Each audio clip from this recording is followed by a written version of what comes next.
all medical colleges may have to close down because artificial intelligence will make diagnosis by itself and treat you by itself. So, it is time the young doctors who are coming up now should focus on how you should be able to look beyond the symptoms. You must allow the deeper intelligence within you to function.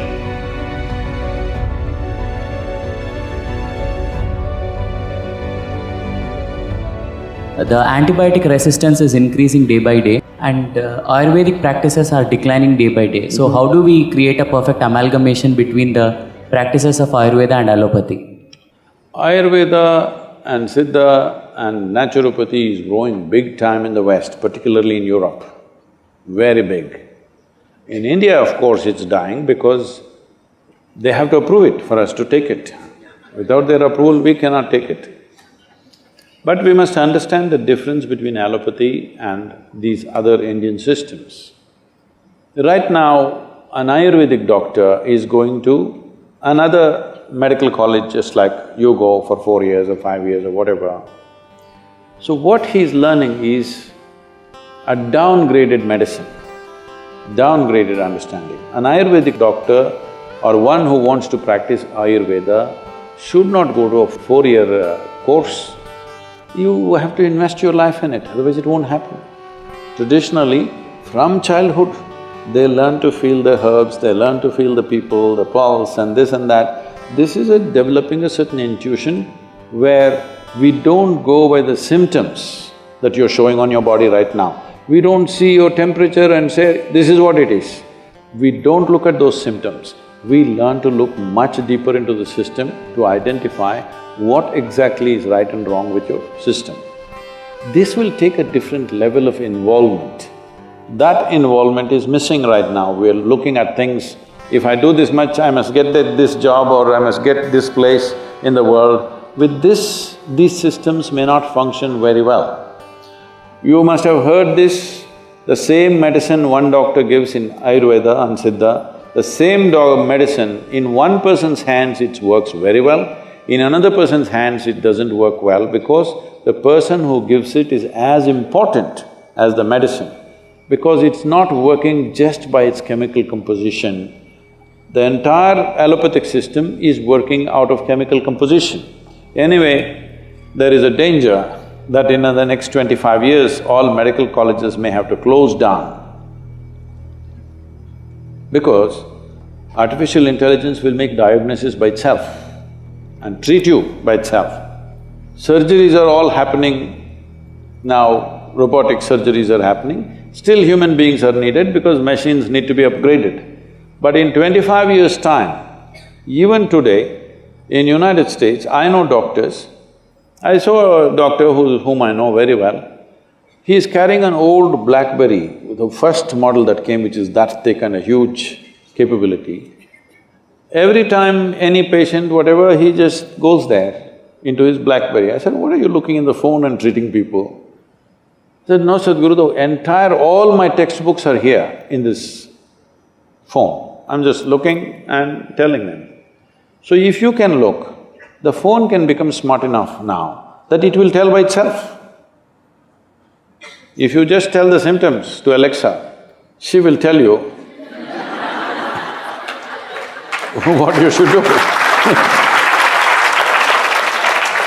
So, this form of symptomatic treatment may become irrelevant after some time because you're just gathering data and processing it and giving an answer. This a machine will be able to do better than any human being because it can process much faster and much better and not miss anything. So, it is time the young doctors who are coming up now should focus on how you should be able to look beyond the symptoms. This is what Ayurveda and Siddha is significant about. There was a yogi with whom I volunteered for some time for his medical camps that he used to have. It was like a festival. Okay, for everybody who comes to him, he has a joke to tell them and it goes on like a festival. Simply something he will give and people are cured, thousands of people will queue up for him every day. And he himself lived to be 106. So if somebody lives for 106 years of age, not in a geriatric state, fully active till the last day of his life, he must know something about health, isn't it? Hello? My great-grandmother lived to be 113, 113 years of age. I will tell you, this may sound absurd to you, but you must listen to this, because if you are not open, there'll be no new learning. Well, I saw her only after she's 100, but she was still very active. She was living all by herself in an open field. She built a small temple for herself, not for a god, for herself. She built a temple and she sat in it because she felt she deserves a temple. This is very common in India, especially women, older women, built small temples, they sat there and they served humanity in a different way, in their own way. So when we went there for vacations and all, she would come home. If you give her breakfast, she will take this and put it to the ants, to the squirrel, to the sparrows, everything. Most of the breakfast is gone like this. There are self-appointed advisors who look at this and say, "You old woman, you don't eat anything, you will die." They all died.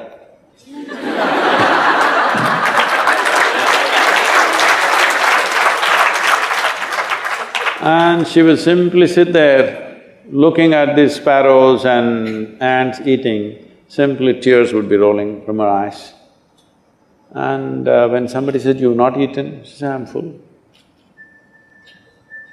I thought she was very emotional about the ants because I was just 4 or 5 years of age. I was going stamping the ants, chut, chut, chut. The best thing is she never stopped me. She never said, "Don't do that." She knew she's doing what she has to do for the ants are doing what they should do for their life. I am, as a child, doing what I have to do as a child. When I sometimes saw her like this and I asked, "What is this happening to you?" She would just laugh loudly and she would say, "Someday you will know." It took me over 25 years to know this, that your life is not nourished 100% by the food that you consume and things that you do. Life is a bigger phenomena than what you think in your head, much larger. Before you came, this cosmos was there, everything was working. After you and me are gone, still it'll be fine, isn't it? There is an intelligence beyond you. Don't immediately quantify it as God, this, that, because you're making a conclusion about things that you do not know. If you stay here, this is very important, if you live here clearly knowing you don't know a damn thing about anything, your intelligence will remain alert to everything. But you make conclusions, reading a book, listening to this and that nonsense, you say, "I know this, I know that, I know that."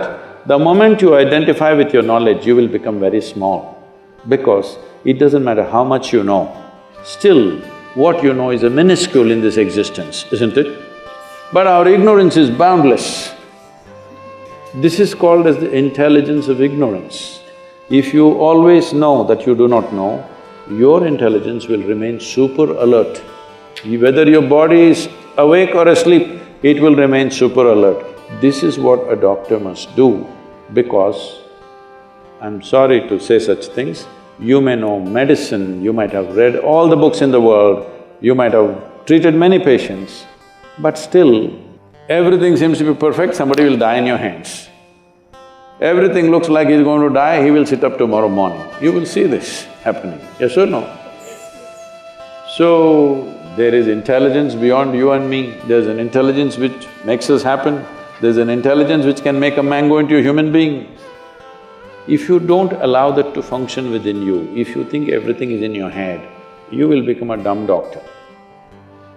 You must allow the deeper intelligence within you to function.